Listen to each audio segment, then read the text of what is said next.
कहते हैं नाजरीन, पाकिस्तान पिछले कुछ सालों से बदतरीन पॉलिटिकल पोलराइजेशन का शिकार है। सियासी मुखालिफत सियासी दुश्मनी में बदल चुकी है। जमातें एक दूसरे से बात करने को तैयार नहीं है। ऐसे में जो भी बीच बचाव कराने आता है उसे भी मतनाज़ बना दिया जाता है। एक ऐसे तल्ख माहौल में सीनियर सियासतदान और साबिक वफाकी वज़ीर मोहम्मद अली दुरानी ने पाकिस्तान, जमहूरियत और फ़ौज पर इत्तफ़ाक़ राय पैदा करने के लिए एक फार्मूला पेश किया है ताकि तमाम स्टेक होल्डर्स को लेवल प्लेइंग फील्ड मिल सके और मार्च से पहले इलेक्शन करवा के असम्बलियों को मुकम्मल किया जा सके। मोहम्मद अली दुरानी साहब ये कहते हैं कि मुल्क को बहरानों से निकालने का एक ही तरीका है कि सियासी जमातें पाकिस्तान, जमहूरियत और फ़ौज पर सियासत ना करें, बल्कि सियासत आइन के दायरे और अवामी मसाइल के हल पर होनी चाहिए। मोहम्मद अली दुरानी साहब की जो तजवीज़ है, ये फार्मूला है, मीडिया में ख़ासी इसको अहमियत दी जा रही है और वक्त का तकाजा भी यही है कि मुल्क में सियासत में जो डेडलॉक लग चुका है इसमें ब्रेक थ्रू होना चाहिए ताकि आइंदा इलेक्शंस ही नहीं बल्कि मुंतखब हुकूमत के मैंडेट को भी सब माने और ये पैगाम पूरी दुनिया तक जाए कि पाकिस्तान वाकई एक जमहूरी मुल्क है, ताकि बैनुल अक़वामी इदारों के साथ साथ जो इन्वेस्टर है, सरमायाकार है, उसका भी एतमाद बहाल हो सके। अब सवाल ये है कि दुरानी साहब की जो कोशिश है, जो मुफाहमत की बात वो कर रहे हैं, जो पीटीआई के लोगों और की भी जो ख्वाहिश है मुफाहमत की, जो अभी तक पीटीआई के साथ जुड़े हुए हैं, दुरानी साहब कैसे इसका रास्ता निकालेंगे?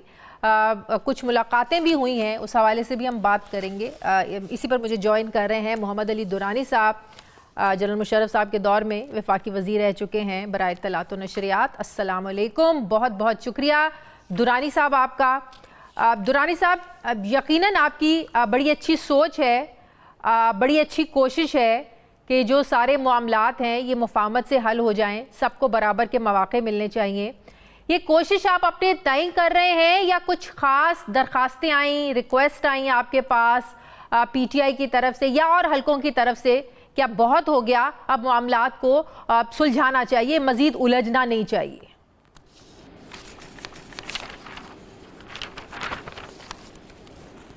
बिस्मिल्लाहिर्रहमानिर्रहीम, बहुत शुक्रिया। देखिए जनाब, बुनियादी तौर पर तो जो इसकी दरख्वास्त है वो अपने दिल, अपने ज़मीर और अपने जहन से निकलती है। उसके साथ ये है कि हम सारा दिन फिरते हैं, अपने मुल्क में फिरते हैं, अपने लोगों से मिलते हैं और उनसे मिलने के बाद उनकी जो आज की मुश्किलात हैं उनको देखते हैं और बिलखसूस जो इस वक्त एक मायूसी की फ़िज़ा है नौजवानों के अंदर और एक सियासतदानों के टकराव की वजह से, और वो समझते हैं कि जो इस टकराव की वजह से महंगाई से लेके जितनी भी मुश्किलात इस वक्त कौम को दरपेश हैं उसका वो उनकी वजह से उनमें एक शदीद मायूसी पैदा हुई है। इन चीज़ों को देखते हुए मेरा तो ये ख्वाहिश थी कि कोई मुस्बत इसमें रोल प्ले किया जा सके, लेकिन मुझे मज़ीद हौसला दिया उन लोगों की सोच ने जो बज़ाहिर एक टकराव का हिस्सा थे कि जो पीटीआई के वो लोग जो आज भी पीटीआई के साथ हैं और इंतहाई इस्तकामत से खड़े हैं, उन लोगों ने कि उन्होंने कहा जी हम तो, जब मैंने उनसे बात की कि आप लोग इतनी शदीद टकराव की कैफियत को क्यों तसलसल दे रहे हैं, मुल्क तो अब इसका मुतहम्मिल नहीं है इस वक्त ना, तो उस पर मुझे ये सुन के बहुत मुसरत हुई, खुशी हुई कि वो ये समझते हैं कि जी इस वक्त वाकई मसले का हल जो है वो मफाहमत ही है और मफाहमत की तरफ बढ़ाने के लिए अगर कोई भी बात की जाए तो वो ठंडी हवा के झोंके की तरह होगी। तो मैंने इस रेफरेंस से फिर जनाब हज़रत अलवी साहब से मुलाकात की, पीटीआई की बाकी जो क़यादत है उनसे मुलाकात की जो इस वक्त मौजूद है पसे पर्दा या पेशे पर्दा। किन किन लोगों से आपने मुलाकात की? किन किन लोगों से आपने मुलाकात हुई दुरानी साहब? उठाने चाहिए। देखें, मैं तो इस वक्त एक तो नाम तो मैं बज़ाहिर ले रहा हूँ और अगले जो बाकी लोगों से मिला हूँ उनसे उम्मीद है कि अगले कुछ दिनों में मैं उन सब के नाम और उनसे मज़ीद जो उनके बारे में उनके वो होंगी वो भी आपकी खिदमत में रख सकूँगा। लेकिन एहतियात का तकाज़ा इस वक्त ये है कि एक ऐसी सूरत हाल बनी हुई है जिसमें कि कुछ लोग आगे पीछे हैं, कुछ छुपे हुए हैं, कुछ ज़ाहिर हैं, कुछ वो हैं, तो उस लिहाज से मैं ज़रा एक एहतियात से लेके चल रहा हूँ। लेकिन वो लोग जो at the helm of affairs हैं, वो उनकी कमेटी जो फैसले कर रही है उसके मेंबरान से। तो इस सब चीज़ों को देखने के बाद मैंने जब ये फार्मूला उनकी खिदमत में, ये मैंने सदर अलवी साहब की खिदमत में भी पेश किया था कि जी इन 3 चीज़ों को अगर हम अपनी सियासी टकराव में से निकाल दें तो इसमें तो मुल्क का फ़ायदा है, इसमें किसी का कोई नुकसान तो है नहीं। देखिए जी, मतलब पाकिस्तान पे आप क्या कर लेंगे, पाकिस्तान में तो हमने रहना है, जमहूरियत होनी चाहिए, जमहूरियत के बगैर अब दुनिया में और कोई निज़ाम नहीं है जिसके तहत मुल्कों को चलाया जा सकता हो। और फ़ौज जो है, हमारी फ़ौज इस गए गुजरे माशी हालत में भी आज भी अगर पाकिस्तान को एक महफूज खित्ता, निस्बतन महफूज खित्ता बनाए हुए है और दहशत गर्दी से लेके मईशत की बहाली तक हर मैदान पे जंग कर रही है, तो इन लोगों को क्यों ना हम अपने बिना वजह के तनाज़ों का हिस्सा बनाए बगैर। बिल्कुल आप सही कह रहे हैं। मसला ये है कि जो चेयरमैन तहरीक इंसाफ है, क्या वो इस चीज के लिए तैयार हैं, वो मुफाहमत करने के लिए तैयार हैं?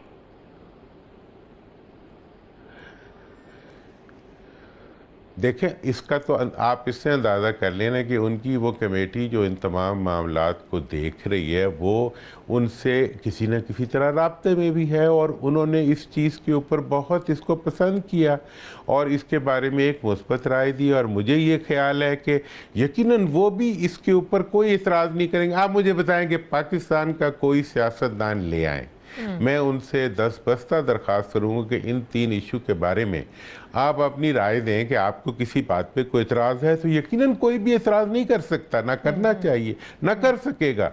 और अगर इनमें से किसी पे इतराज़ करेगा तो फिर सियासत कैसे करेगा पाकिस्तान बिल्कुल में? सही।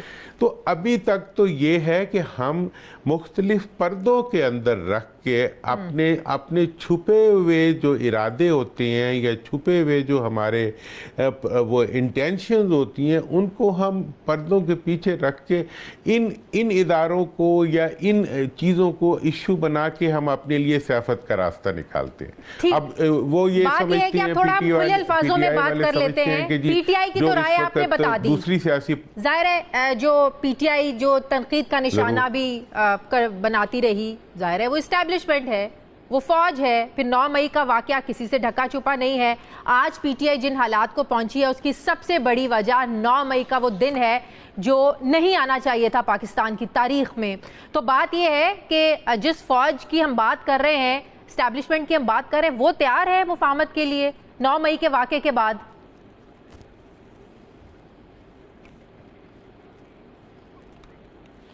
देखिए, जहाँ तक 9 मई के वाक़े का ताल्लुक़ है, 9 मई का वाक़या ना ऐसे वाक़यात होने चाहिए, ना ऐसे वाक़यात के ज़िम्मेदारों को किसी किस्म की कोई मतलब अब वो गुंजाइश मिलनी चाहिए। ना ही ये जो 9 मई का वाक़या है ये बिल्कुल एक लाकानूनियत का वाक़या है।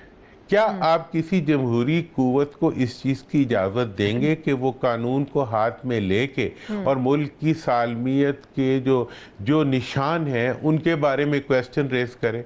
तो इसलिए कानून ने तो अपना रास्ता अख्तियार करना है और वो करेगा। और मैं ये समझता हूँ कि ये इस्टेब्लिशमेंट का इशू नहीं है, ये इशू जो है ये मुल्क का है और ये स्टेट का इशू है कि आपने स्टेट के रिस्पेक्ट के सिंबल्स को प्रोटेक्ट करना है और उसके लिए कानून भी मौजूद है, ज़ाब्ता भी मौजूद है और उसूल भी मौजूद है और सज़ा भी मौजूद है। लेकिन जो लोग भी जो कानूनी तकाज़ों के नतीजे में अगर कोई मुल्ज़िम जो है वो मुजरिम साबित होता है तो उसको तो सज़ा लेनी पड़ेगी। लेकिन ये बात सही है कि जैसे अब जब इमरान खान साहब हर एक को कभी चोर कह देते थे, कुछ कह देते थे, मैंने तो बड़ा क्लियरली ये बात कही थी कि भाई आप उस वक्त तक किसी मुल्ज़िम को मुजरिम डिक्लेयर नहीं कर सकते जब तक अदालत उसको मुजरिम ना बनाए। हमारे यहाँ ये एक सादगी है कि हम इल्ज़ाम भी लगाते हैं, हम अदालत भी बन जाते हैं और उसके बाद सज़ा भी अनाउंस कर देते हैं। तो इसलिए जो भी किसी चीज़ का मुल्ज़िम है उसको मुजरिम बनाने का अख्तियार पूरी दुनिया के अंदर अनफॉर्चुनेटली हमारी सियासत का बेड़ा गर्क ऐसे हुआ है जिनको चोर डाकू हम कहते हैं या माजी में कहते रहे, फिर दोबारा उनकी पार्टियों को भी ज्वाइन कर लेते हैं। रिसेंटली राजा रियाज साहब की मिसाल हमारे सामने। हम लोग अपने माजी से कुछ सीखते नहीं है। राजा रियाज के नजदीक आज से 10 साल पहले नवाज शरीफ से बड़ा चोर डाकू कोई नहीं था, वो करप्शन का मास्टरमाइंड था। राजा रियाज ये कहते थे कि इसको कौमी असम्बली के बाहर हम संसार करेंगे, इसका वो हशर कर देंगे, ये करेंगे वो करेंगे। अनफॉर्चुनेटली ये हमारी सियासत है, ये हमारे सियासतदान है। इखलाकी तौर पर हम इतने ज्यादा गिर चुके हैं कि हमें खुद नहीं पता होता हम कहते क्या और बाद में खुद ही उसकी नफी करते हैं।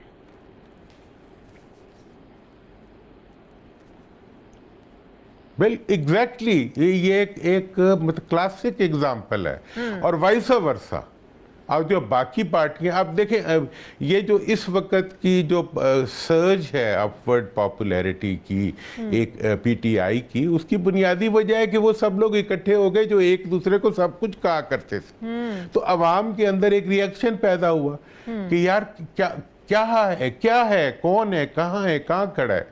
आज आप पीटीआई वाले अगर ये सोच रहे हैं कि जी इस वक्त जो दूसरी पार्टियां हैं वो चाहती हैं कि उनका फौज से टकराव पैदा हो ताकि उस टकराव को इस्तेमाल करते हुए वो अपने आप को आगे ला सकें। अब मेरा इसके अंदर ये बड़ा कंसिडर्ड ओपिनियन है कि अवाम के साथ किसी सूरत में भी मुल्की इदारों का टकराव आना मुल्की मफाद में नहीं है। जो टकराव करना है आपस में एक दूसरे से इख्तिलाफ करना है, वो उनकी क्या राय थी इस हवाले से, वो आपकी सोच को कैसे आगे लेकर चल सकते हैं और आपकी मदद कर सकते हैं आपके साथ मिलकर?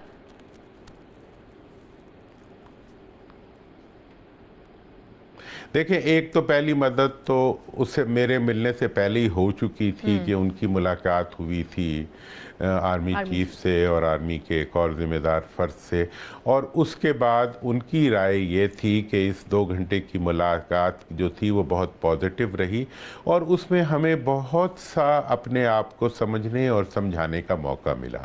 और उसके बाद जो उनकी तरफ से इक़दामात आपने देखे हैं उसमें एक कांस्टेंट जो है लोअरिंग ऑफ टेम्परेचर नज़र आ रहा है। मैंने फिर यही कहा है कि these are confidence building Mayar and what I am doing is towards the stability and towards the reconciliation की तरफ बढ़ने का रास्ता है। ये नहीं मैं कह रहा कि ओवरनाइट कोई चीज़ें सब तब्दील हो जाएंगी।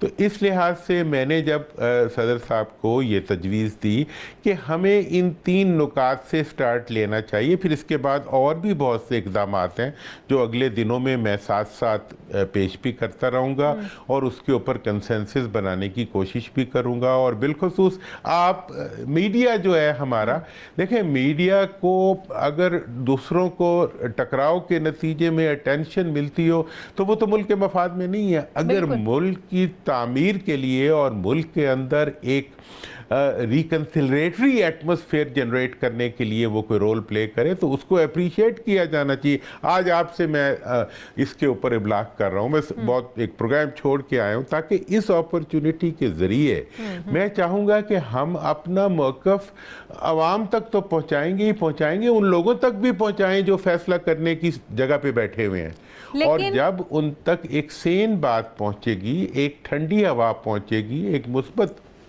लेकिन दुरानी साहब, अभी जो माहौल चल रहा है, गिरफ्तारियां, आप परवेज़ इलाही साहब का देख लें, उन्हें एक मुकदमे से रिहाई मिलती है, ज़मानत होती है, बाहर अगली टीम खड़ी होती है गिरफ्तारी के लिए। ये उनके साथ होता आ रहा है पिछले 4 महीने से।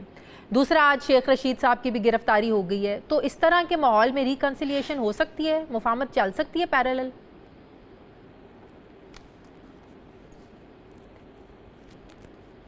देखें, इसमें ये जो गिरफ्तारी का इक़दाम है और किसी को गिरफ़्तार करना, किसी को सज़ा दिलवाने की कोशिश करना, ये ज़िम्मेदारी होती है कानून नाफिज करने वाले इदारों की और ये उसी की होनी चाहिए। ये हुकूमत का काम नहीं है कि वो किसी को इसलिए गिरफ़्तार करे कि उसको सज़ा दिलाए।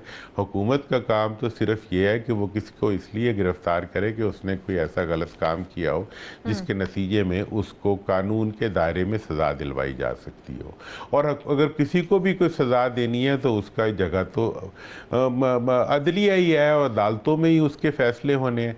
मेरा ये ख्याल है कि इस वक्त जो ये गिरफ्तारियों का ये जो एक एटमॉस्फेयर बना हुआ है जिसमें ये फीलिंग आती है कि एक नाजायज़ तरीके पे लोगों को गिरफ़्तार किया जा रहा है और उनके साथ ऐसे इक़दामात किए जा रहे हैं जिनकी वजह से आइन और कानून की तौहीन होती हुई नज़र आती है, इसको ख़त्म करना इमीडिएटली हुकूमत की ज़िम्मेदारी है और हुकूमत को इसके अंदर एक मुस्बत रोल पर, क्योंकि देखें जो कानून है, इंसाफ जो है उसको सिर्फ होना ही नहीं चाहिए, नज़र भी आना चाहिए। बिल्कुल सही है।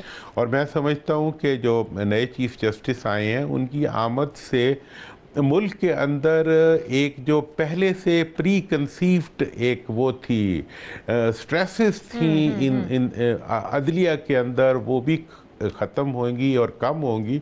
और अदलिया के रोल को बहुत ज़्यादा क्वेश्चन करने के बजाय वो एक मरहम का काम करेगा और उससे आइंदा दिनों में वो भी एक किस्म की CBM ही बन जाएगी अगर अदलिया ने मुस्बत किरदार अदा किया और हुकूमत ने मुस्बत तरीके पे रिस्पॉन्ड किया। आप ज़रा सियासत में लेवल प्लेइंग फील्ड, ये हर कोई जो आज मुतालबा कर रहा है, मरीम नवाज भी करती हैं, आज पीपल्स पार्टी भी कर रही है, तहरीक इंसाफ भी कर रही है, ये सियासत में लेवल प्लेइंग फील्ड का मतलब क्या है? क्या ये लेवल प्लेइंग फील्ड है कि अगर किसी ने करप्शन की है या कोई सज़ा याफ्ता है, सब कुछ भुला के सज़ाएं माफ़ करके उसको इलेक्शन लड़ने का मौका दिया जाए? अगर कोई 9 मई के वाक़यात में मुलव्विस है उसको भी इग्नोर कर दें, लेकिन हमें लेवल प्लेइंग फील्ड देनी है तो उसको इग्नोर करके और तो आप उसको सियासत में आने का और इलेक्शन लड़ने का मौका दें? मतलब कि सब कुछ भुला के, जराइम भुला के, सजाएं भुला के इलेक्शन लड़ना, क्या सियासत में लेवल प्लेइंग फील्ड इसका नाम है जो मांग रहा है, हर कोई आजकल मांग रहा है?